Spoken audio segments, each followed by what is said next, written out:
Mwanamke kijana alikula ugali na ombaomba kando ya barabara na alitaka kumuoa. Watu waliokuwa wakipita pale walisimama KWA mshangao. Ilikuwa si jambo la kawaida kumwona msichana mzuri, mwenye heshima na mavazi safi kiasi, akikaa chini kwenye vumbi na kula chakula cha kawaida pamoja na mtu aliyedharauliwa na kila mtu. Jina lake lilikuwa Amina. Hakujali macho ya watu, hakujali minongono. Macho yake yalikuwa yametulia kana kwamba alikuwa ameona kitu ambacho wengine hawakuweza kukiona. Yule ombaomba aliitwa Baraka. Alikuwa kimya. Alionekana kuchoka na maisha, lakini macho yake yalikuwa na utulivu wa ajabu kana kwamba yalibeba hadithi ndefu sana. Amina, mwanamke mmoja alimsogelea KWA haraka. Hii si hadhi yako, unawezaje kukaa hapa? Amina alitabasamu kidogo. Wakati mwingine alisema taratibu, thamani ya mtu haionekani kwa macho. Baraka aliinua macho yake kwa mshangao mdogo. Hakutarajia mtu yoyote kusema maneno kama hayo, lakini hakujua hii ilikuwa mwanzo tu wa safari ambayo ingebadilisha kila kitu. Na nyuma ya kimya chake kulikuwa na siri nzito ambayo hakuna hata mmoja wao alikuwa tayari kuikabili. Jua lilikuwa kali, lakini Amina hakusogea. Aliendelea kula kwa utulivu kana kwamba hakuna kinachotokea. Baraka alimwangalia kwa tahadhari. Kwa nini uko hapa? Aliuliza kwa sauti ya chini. Amina alinyamaza kwa sekunde chache kisha akasema, kwa sababu nimechoka kuona watu wakihukumiwa bila kujulikana. Baraka alicheka kidogo, lakini kicheko chake kilikuwa na huzuni. Ulimwengu wa uko hivyo, alisema. Watu wanaona unachoonekana tu. Amina alimwangalia moja kwa moja. Nawe? We nani kweli? Swali hilo lilimfanya Baraka anyamaze. Hakujibu. Watu wachache walikuwa bado wamesimama pembeni wakitazama tukio hilo. Wengine walitikisa vichwa vyao kwa kejeli, lakini Amina hakujali. Alitoa maji kidogo na kumpa Baraka. Hii si bahati mbaya, alisema. Kuna sababu nimekutana na wewe. Baraka alikubali maji yale polepole. Moyoni mwake, kwa mara ya kwanza baada ya muda mrefu, alihisi kitu kimegusa moyo wake. Lakini bado alikuwa na hofu, kwa sababu alijua kama ukweli ungejulikana, kila kitu kingeweza kubadilika kwa sekunde moja. Jioni ilianza kushuka pole pole. Watu walikuwa wameanza kuondoka, lakini hadithi ya Amina na Baraka ilikuwa imeenea kila mahali. Simu zilikuwa zikilia, watu walikuwa wakizungumza, mitandao ilikuwa imejaa mjadala. Msichana wa heshima anakula na ombaomba? Ni mapenzi au wazimu? Amina palipofika nyumbani, alikuta mama yake, Mama Zawadi, akiwa amekaa kimya selehuni. Hii ni kweli? Mama yake aliuliza kwa sauti ya baridi. Amina hakukimbia ukweli. Ndiyo mama. Kimya kizito kilitawala. Mama Zawadi alisimama polepole. Umetia aibu familia HII, alisema. Lakini Amina hakutimbika. Kama kumheshimu MTU ni aibu, basi niko tayari kubeba aibu hiyo. Maneno hayo yalimuumiza mama yake zaidi. Unamjua huyo MTU? Aliuliza. Amina alinyamaza kwa sekunde chache. Bado, alisema. Lakini najua kuna kitu ndani yake ambacho si cha kawaida. Mama yake alitikisa kichwa kwa kukata tamaa. Lakini hakujua Amina alikuwa tayari ameingia kwenye hadithi ambayo haikuwa rahisi kutoka. Na mbali na pale, Baraka alikuwa akishika simu ndogo aliyoficha kwa muda mrefu. Aliangalia picha ile na macho yake yakabadilika. Baraka hakulala usiku ule. Alikaa peke yake, akitazama anga, mawazo yakimkimbia kila upande.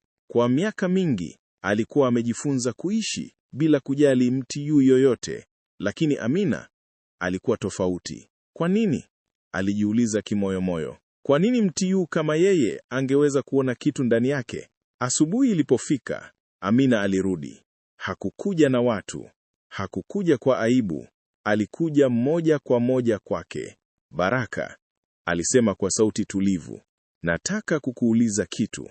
Baraka alimwangalia kwa tahadhari. Uliniambia jana kuwa hata hii ndiyo sehemu yako. Lakini moyo wako unasemaje? Amina alisimama mbele yake bila uoga, nataka kukuoa. Maneno hayo yalikaa hewani. Baraka alishtuka. Watu waliokuwa karibu waligeuka kwa mshangao. Hili halikuwa jambo la kawaida tena. Hili lilikuwa jambo la ajabu. Baraka alicheka kwa sauti ya chini, lakini kicheko chake kilikuwa na maumivu. Hujui unachosema, alisema. Amina hakubadilika. Najua kabisa, alisema. Na sijui kila kitu kukuhusu, lakini najua unastahili zaidi ya hii. Baraka alinyamaza, kwa sababu ndani yake alijua ukweli mmoja ambao bado hajamwambia Amina, na ukweli huo ungeweza kuvunja kila kitu. Baraka alikaa kimya kwa muda mrefu baada ya maneno ya Amina. Hakujua anzie wapi. Amina alisema polepole, ndoa si mchezo. Hii si hadithi ya huruma. Amina hakutetemeka. Si huruma, alisema kwa utulivu. Ni uamuzi. Watu waliokuwa karibu walikuwa bado wakisikiliza kwa makini. Kila mtu alihisi kuwa jambo kubwa lilikuwa linaanza. Baraka alisimama na kutazama mbali kidogo, kama mtu anayekumbuka maisha yake ya zamani. Unachokiona si mimi yote, alisema. Amina alisogea karibu kidogo. Basi nionyeshe wewe halisi. Maneno haya yalimgonga Baraka moja kwa moja moyoni. Hakuna aliyewahi kumuuliza hivyo kwa miaka mingi. Lakini kabla hajajibu, gari moja jeusi lilisimama kidogo mbali nao. Mtu aliyokuwa ndani yake alikuwa akiangalia kwa makini. Hakushuka, hakusema neno, lakini macho yake yalikuwa yamejawa na hasira. Baraka lilitazama lile gari kwa sekunde chache, na uso wake ukabadilika ghafla. Kwa mara ya kwanza, Amina aliona hofu machoni mwake. Amina hakuelewa kilichokuwa kimetokea. Unamwogopa nani? Aliuliza. Baraka hakujibu haraka. Alionekana kama mtu alirudi nyuma ghafla ndani ya nafsi yake. Hii si hadithi unayotaka kuingia, alisema kwa sauti ya chini. Lakini Amina hakurudi nyuma. Ni hadithi yangu pia sasa, alisema. Baraka alimtazama kwa muda mrefu. Kisha akasema, ukinifuata, hutakuwa salama kila wakati. Amina alitabasamu kidogo. Maisha yenyewe haina uhakika. Maneno haya yalimfanya Baraka ashindwe kuendelea kujificha kabisa, lakini bado hakukuwa tayari kusema kila kitu. Kwa mbali, lile gari jeusi lilianza kuondoka polepole. Ndani yake, mtu mmoja alizungumza kwa simu. Nimemwona, bado yuko hai. Kauli hiyo ilibeba uzito ambao Amina hakujua bado, lakini Baraka aliusikia, na moyo wake ukapiga kwa nguvu zaidi, kwa sababu sasa alijua zamani yake ilikuwa imemfikia tena. Siku hiyo, Baraka aliamua kufanya kitu ambacho hakuwahi kufanya kwa muda mrefu.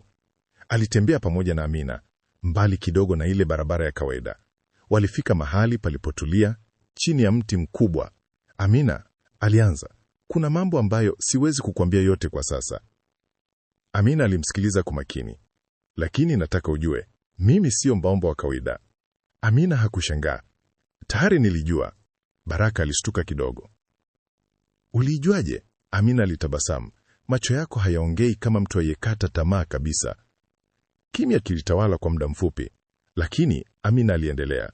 Kama hutaki kuniambia sasa, nitangoja. Baraka alihisi kitu kikipasuka ndani yake. Kwa mara ya kwanza, mtu alikuwa tayari kumvumilia bila masharti.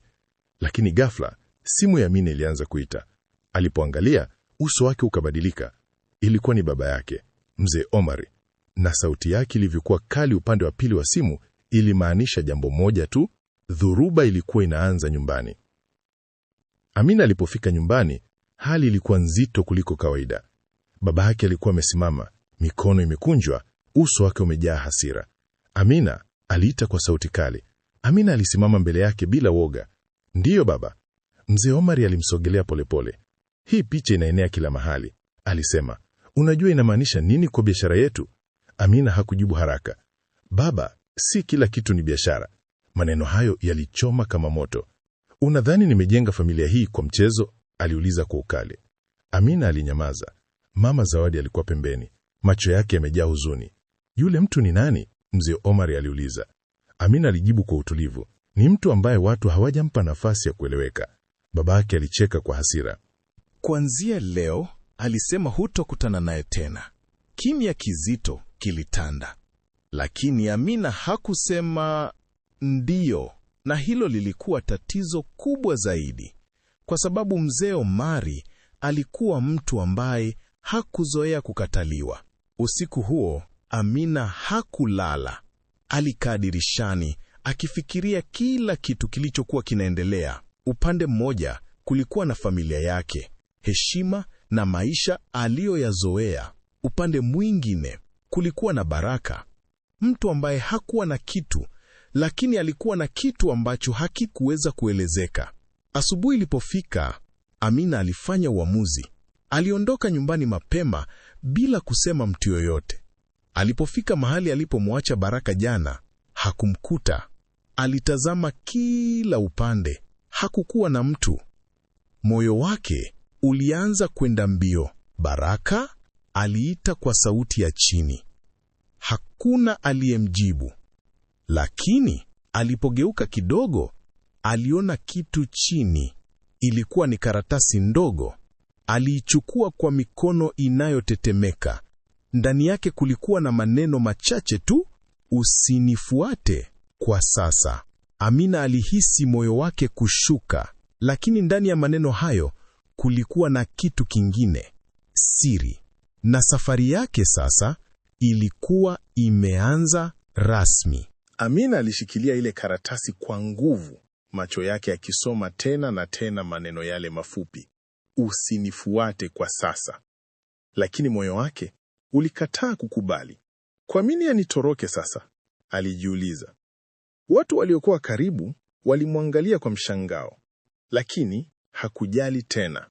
Safari yake haikuwa ya kawaida. Alianza kuuliza watu waliomzoea Baraka. Mmemuona leo? Aliuliza kwa haraka. Wengi walitikisa vichwa. Aliondoka mapema sana, mmoja alisema. Hakusema anakwenda wapi.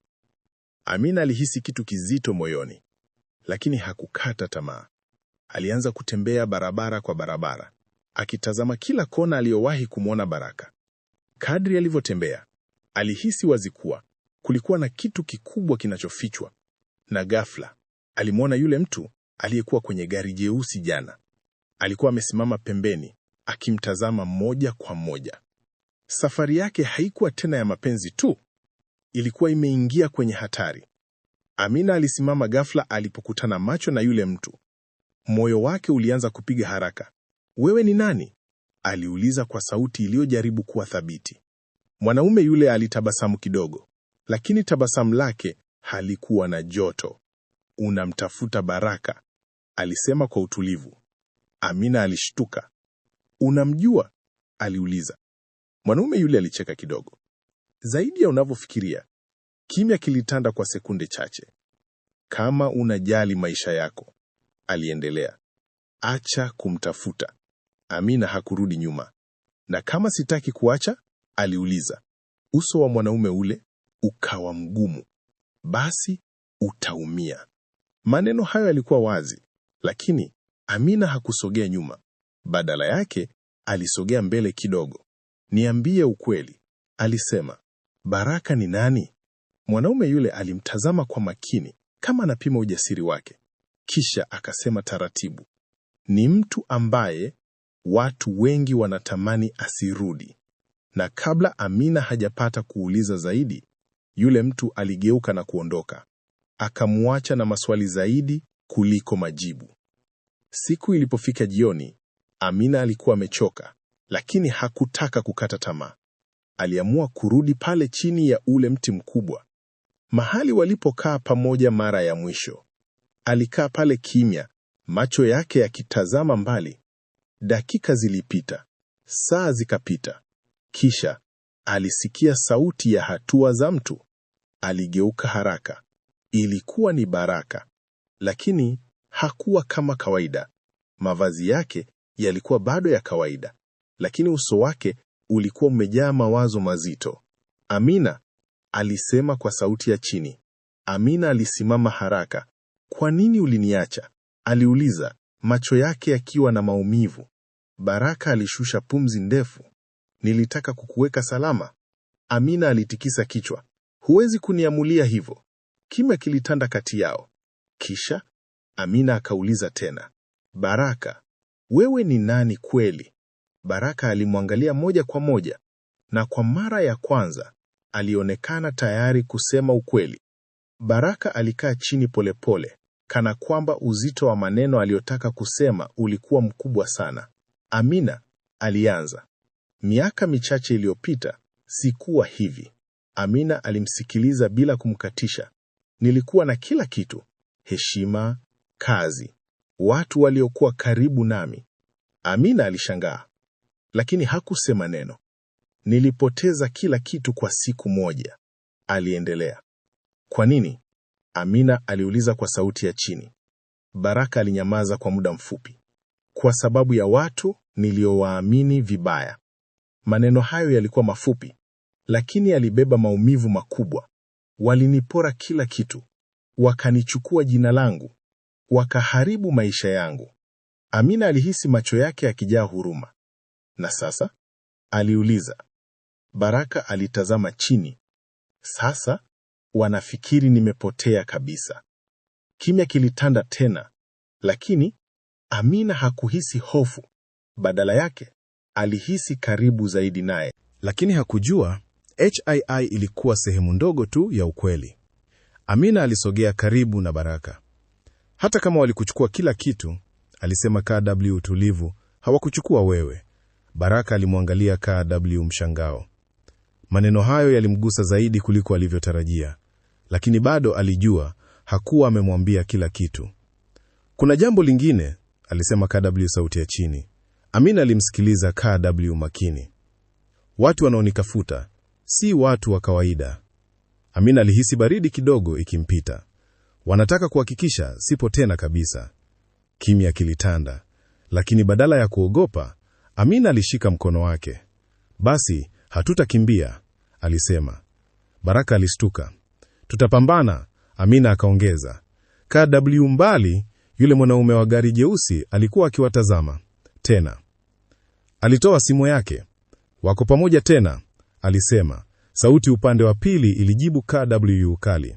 Basi, safari imeanza rasmi. Na wakati huo, Amina na Baraka hawakujua kuwa walikuwa tayari wameingia kwenye mchezo mkubwa zaidi kuliko walivyofikiria. Usiku ule, upepo ulikuwa mkali kidogo. Amina na Baraka walikuwa bado wamekaa chini ya ule MTI, lakini hali ilikuwa imebadilika. Sasa kulikuwa na tahadhari. Hatupaswi kukaa hapa sana, Baraka alisema kwa sauti ya chini. Amina alimwangalia. Unadhani watakuja? Baraka hakujibu moja kwa moja. Wana macho kila mahali. Maneno hayo yalifanya Amina angalia pande zote kwa makini. Kwa mbali, taa za gari zilipita polepole, na kila gari lilionekana kama tishio. Baraka, Amina alisema, kama unaficha ukweli wote, sitakuwa tayari kukusaidia kikamilifu. Baraka alikaa kimya kwa muda mfupi, kisha akasema, kuna watu walichukua kitu changu. Kitu muhimu sana. Amina alikunja uso. Kitu gani? Baraka alimtazama kwa makini, lakini bado hakusema yote. Ni kitu kinachoweza kubadilisha maisha, sio yangu tu, bali ya wengi. Amina alishangaa, na hapo ndipo aligundua. Hii haikuwa tena hadithi ya mtu mmoja, ilikuwa kubwa zaidi. Asubuhi iliyofuata, Amina hakurudi nyumbani. Alijua baba yake angerudia maneno yale yale. Badala yake, aliamua kubaki karibu na Baraka. Walienda sehemu tulivu zaidi, mbali na watu wengi. Baraka alikuwa kimya kwa muda mrefu, hatimaye akasema, Amina, kama utaendelea kuwa nami, lazima uwe tayari kupoteza vitu. Amina hakusita. Niko tayari. Baraka alimwangalia kuwa makini, kana kwamba anatafuta ishara ya hofu, lakini hakupata. Kwa mbali, watu wawili walikuwa wamekaa, wakijifanya wanazungumza, lakini macho yao yalikuwa kwa Amina na Baraka. Mmoja wao alitoa simu polepole. Wako hapa, alisema kwa sauti ya chini. Baadaye, ndani ya dakika chache, gari lile jeusi lilionekana tena mbali. Baraka alilishuhudia. Uso wake ukawa mkali. Tunapaswa kuondoka sasa, alisema haraka. Amina hakubisha. Safari yao sasa haikuwa tena ya kusimama sehemu moja, ilikuwa ya kukimbia. Walitembea kwa haraka kupitia njia nyembamba, wakipita nyumba za kawaida na maduka madogo. Amina alikuwa nyumba kidogo ya Baraka. Unajua tunaenda wapi? Aliuliza huku akihema. Baraka hakusimama. Ndiyo, mahali ambapo hawatanitafuta kwa urahisi. Walifika kwenye nyumba ndogo iliyokuwa imechakaa kidogo.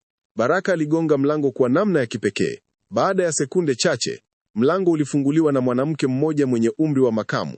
Jina lake lilikuwa Mama Rehema. Alimwangalia Baraka kwa mshangao mkubwa. Umerudi? Aliuliza kwa sauti ya chini. Baraka aliingia ndani haraka. hatuwezi kukaa nje, alisema. Mama Rehema alimkaribisha Amina pia, ingawa macho yake yalikuwa na maswali mengi. Walipoingia ndani, mlango ulifungwa kwa haraka. Amina alihisi kuwa hapa ndipo siri nyingine ilikuwa inangoja kufunguka. Na alihisi Baraka hakuwa tu mtu wa kawaida aliyepoteza kila kitu. Kulikuwa na zaidi. Ndani ya ile nyumba, hali ilikuwa tulivu lakini zito. Mama Rehema aliwatazama wote wawili kuwa makini. Huyu ni nani? Aliuliza akimwangalia Amina. Ananiamini, Baraka alijibu kwa kifupi. Mama Rehema alitikisa kichwa polepole. Alisema, hatari ulionayo si ndogo, na sasa unamuingiza mtu mwingine ndani yake. Amina alisogea mbele kidogo. Alisema, sijaletwa hapa kwa bahati mbaya. Mama Rehema alimwangalia kwa muda mrefu. Kisha akasema, basi, unapaswa kujua ukweli wote. Baraka alifumba macho kwa sekunde chache, kama mtu anayejitayarisha. Amina, alisema, kile walichochukua si mali ya kawaida. Amina alisikiliza kuwa makini zaidi. Ni ushahidi. Kimya kilitanda. Ushahidi wa nini? Aliuliza. Baraka alimtazama moja kwa moja. Ni ushahidi wa kijinai. Ushahidi wa watu wakubwa wanaoharibu maisha ya wengine kwa siri. Amina alihisi moyo wake ukipiga kwa nguvu. Hii ilikuwa kubwa zaidi kuliko alivyofikiria. Mama Rehema alikaa chini polepole. Hii si hadithi ya kuchezewa, alisema. Watu hao wana nguvu, pesa na hawana huruma. Amina alimeza mate, lakini hakurudi nyuma. Na ushahidi uko wapi sasa? Aliuliza. Baraka alinyamaza kwa muda mfupi. Ulipotea siku ile waliponishambulia, alisema. Amina alishtuka. Unamaanisha haujui ulipo? Baraka alitikisa kichwa. Lakini nina uhakika haujaangamizwa. Mama Rehema aliongeza. Ndio maana bado wanamtafuta. Kimya kilitanda tena. Amina alifikiria kwa haraka. Kama tunaupata huo ushahidi, alisema polepole, kila kitu kinaweza kubadilika. Baraka alimwangalia. Kwa mara ya kwanza, kulikuwa na tumaini kidogo machoni mwake, lakini ghafla, kulisikika mlango ukigongwa kwa nguvu nje. Wote walinyamaza. Mama Rehema alisimama polepole. Baraka alimtazama Amina. Hakuna aliyesema neno, lakini wote walijua hatari ilikuwa imewafikia. Mlango uliendelea kugongwa kwa nguvu. Fungua! Sauti nzito ilisikika nje. Amina alihisi mwili wake ukitetemeka kidogo, lakini hakusogea. Baraka alimshika mkono kwa upole. Usiogope, alisema kwa sauti ya chini. Mama Rehema alisogea karibu na mlango. Akavuta pumzi ndefu kabla ya kuuliza, nani? Kuna ukaguzi? Sauti ile ile ilijibu. Baraka alitikisa kichwa taratibu. Hao ni wao, alinong'ona. Amina alimeza mate. Mama Rehema aligeuka kwa haraka. Kuna mlango wa nyuma, alisema. Nendeni sasa. Hakukuwa na muda wa kuuliza maswali. Baraka alimvuta Amina, wakapita nyuma haraka. Walitoka nje kupitia njia nyembamba iliyojaa vichaka. Nyuma yao, mlango wa mbele ulifunguliwa kwa nguvu. Sauti za watu waliingia ndani zilianza kusikika. Walikimbia bila kuangalia nyuma. Kwa mara ya kwanza, Amina alihisi wazi. Hii haikuwa tena hatari ya mbali. Ilikuwa imekuwa halisi. Walikimbia kwa muda mrefu hadi walipofika mahali palipokuwa kimya kabisa. Amina alipumua kwa nguvu. Baraka, hatuwezi kuendelea kukimbia milele, alisema. Baraka alisimama akimwangalia kwa makini. Najua, alijibu. Kimya kilitanda kwa sekunde chache. Kisha Amina akasema, basi tuwatafute kabla hawajatupata. Baraka alishtuka kidogo. Unamaanisha nini? Amina alisimama imara. Ushahidi ndio kila kitu kinachowafanya wakutafute. Baraka alifikiria kwa haraka. Kumbukumbu zilianza kurudi polepole. Kuna mahali, alisema, nilijificha kabla hawajanifikia. Amina alisogea karibu. Basi, tuanze hapo. Kwa mbali, gari lilikuwa likipita polepole kana kwamba linawatafuta. Lakini safari yao sasa ilikuwa imebadilika. Hawakuwa tena wanakimbia tu, walikuwa wanaanza kupambana. Walifika kwenye jengo la zamani lililokuwa limeachwa. Milango ilikuwa imechakaa na ukimya ulitawala kila kona. Hapa ndipo? Amina aliuliza kwa sauti ya chini. Baraka alitikisa kichwa. Ndiyo, hapa ndipo nilikuja siku ile. Aliingia polepole, macho yake akichunguza kila kona. Amina alimfuata kwa tahadhari. Ndani kulikuwa na vumbi na vitu vilivyotelekezwa. Baraka alisogea hadi kona moja ya ukuta. Alipiga magoti na kuanza kuondoa baadhi ya vitu vilivyokuwa vimewekwa juu ya sehemu ndogo. Dakika chache zilipita, kisha akasimama hafla. Uso wake ukabadilika. Haipo, alisema kwa sauti ya chini. Amina alihisi tumbo lake likikaza. Unamaanisha wameichukua? Aliulize. Baraka alitikisa kichwa polepole. Hapana, mtu mwingine alifika kabla yao. Kimya kizito kilitanda, na hapo ndipo waliposikia sauti nyuma yao. Mmewahi kuchelewa kidogo. Amina na Baraka waligeuka haraka. Mbele yao alisimama yule mwanaume wa gari jeusi. Alikuwa peke yake, lakini ujasiri wake ulionyesha kuwa hakuwa na hofu. Nilijua mutarudi hapa, alisema kwa tabasamu la baridi. Baraka alikaza macho. We ndio uliichukua, alisema kwa hasira iliyofichwa. Mwanamume yule alicheka kidogo. Nilichukua kitu muhimu, ndiyo, alisema. Amina alisogea mbele kidogo. Kwa nini? Aliuliza. Mwanamume yule alimwangalia moja kwa moja. Kwa sababu ukweli una nguvu, na nguvu hiyo si ya kila mtu. Baraka alichukua hatua moja mbele. Hiyo si yako, alisema. Kimya kilitanda kwa sekunde chache. Kisha mwanamume yule akasema, lakini sasa iko mikononi mwa watu wenye uwezo wa kuitumia au kuificha milele. Maneno hayo yalikuwa wazi. Hatari ilikuwa imefika kileleni, lakini Amina hakurudi nyuma. Badala yake, alichukua hatua nyingine mbele. Amina alisimama mbele ya mwanaume yule bila woga. Kama una nguvu zote hizo, alisema kwa utulivu, kwa nini bado unatuogopa? Mwanaume yule alinyamaza kwa sekunde chache. Swali hilo lilimchoma. Baraka alimtazama Amina kwa mshangao kidogo. Hakuwa anatarajia ujasiri huo. Mwanaume yule alitabasamu tena, lakini safari hii tabasamu lake lilikuwa na ukali zaidi. Sikuogopi, alisema. Ninachofanya ni kuhakikisha mambo yanabaki jinsi yalivyo. Amina alitikisa kichwa. Hapana, unaogopa ukweli kutoka. Kimya kilitanda. Kwa mbali, sauti ya gari nyingine ilianza kusikika. Mwanaume yule aliangalia upande ule kwa sekunde chache. Kisha akasema, huu si mwisho, ni mwanzo tu. Aligeuka na kuondoka haraka. Amina alimtazama akiondoka. Baraka alishusha pumzi ndefu. Lakini sasa walijua jambo moja. Ushahidi ulikuwa bado upo, na mapambano yao yalikuwa bado hayajaisha. Baada ya yule mwanaume kuondoka, ukimya mzito ulitanda ndani ya lile jengo. Amina alimwangalia Baraka KWA makini. Hii haiwezi kuishia hivi, alisema KWA uthabiti. Baraka alikubali KWA kichwa. Najua, alisema. Lakini sasa tunajua ukweli mmoja. Ushahidi bado upo. Amina alifikiria KWA haraka. Yule MTU alisema uko mikononi mwa watu wenye uwezo. Ina maana si yeye peke yake? Baraka alikaza macho. Ndiyo. Hii ni mtandao mkubwa. Amina alisimama imara. Basi hatuna budi kuufikia ukweli huo mbele ya watu wote. Baraka alimtazama KWA muda mrefu. Kwa mara ya kwanza, aliona tumaini halisi. Lakini pia alijua, hatua hiyo ingeweza kuwa hatari zaidi. Ukifanya hivyo, alisema polepole, utagusa watu wakubwa sana. Amina alitabasamu kidogo. Basi ni wakati wa watu wakubwa kuwajibika. Maneno hayo yalikuwa mwanzo wa hatua ya mwisho. Amina aliamua kurudi nyumbani. Lakini safari hii hakuwa yule msichana wa jana. Alikuwa na lengo. Alipofika, baba yake alikuwa bado na hasira. Umerudi? Mzee Omari aliuliza kwa ukali. Amina alisimama mbele yake bila oga. Ndiyo, na nina jambo muhimu. Mama Zawadi alitazama kwa wasiwasi. Baba, Amina aliendelea. Kuna mambo makubwa yanatokea nyuma ya pazia, na yanahusisha watu wenye nguvu. Mzee Omari alikunja uso. Hayo si mambo yako. Amina alitikisa kichwa. Sasa ni yangu. Kimya kilitanda. Kisha Amina kaongeza, nahitaji msaada wako. Maneno hayo yalimfanya mzee Omari ashtuke. Kwa mara ya kwanza, hakujibu kwa haraka. Kwa nini nikusaidie? Aliuliza. Amina alimwangalia moja kwa moja. Kwa sababu hii si hadithi ya MTU mmoja, ni ya haki. Maneno hayo yaligusa kitu ndani ya moyo wa baba yake. Ingawa hakusema, uso wake ulianza kubadilika polepole.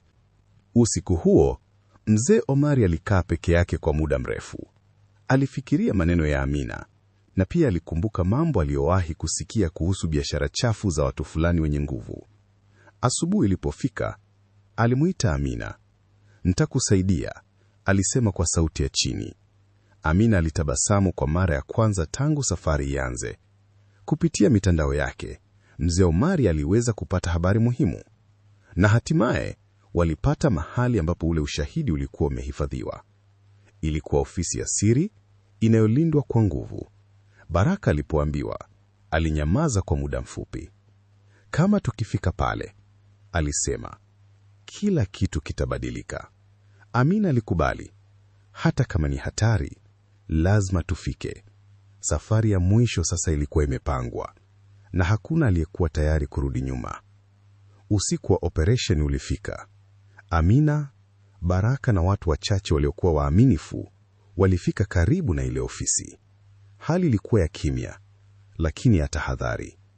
Walipenya ndani kwa uangalifu. Kila hatua ilikuwa muhimu.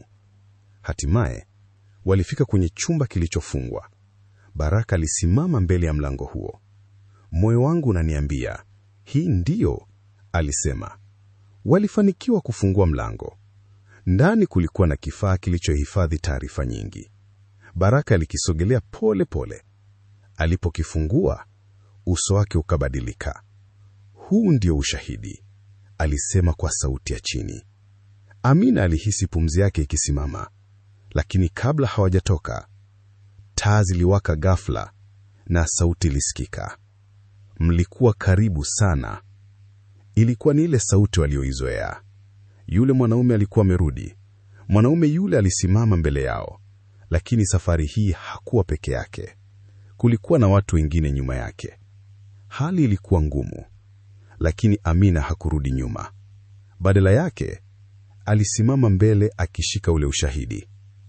Hii itaenda kwa watu, alisema kwa sauti thabiti. Unadhani mtatoka hapa kirahisi? Lakini kabla hajamaliza, sauti NY ingine ilisikika, NJ. Ilikuwa ni askari. Mzee Omari alikuwa amewasiliana nao. Ndani ya muda mfupi, hali ilibadilika. Wale watu walikamatwa. Ushahidi ulitolewa hadharani. Na ukweli ulijulikana. Baada ya siku chache, Baraka alisimama tena. Lakini safari hii si kama ombaomba. Alisimama kama mtu aliyerudishiwa heshima yake. Amina alikuwa pembeni yake. Na safari yao ya ajabu iliishia kwenye ukweli mmoja rahisi. Thamani ya mtu haipimwi kwa alicho nacho, bali kwa moyo wake.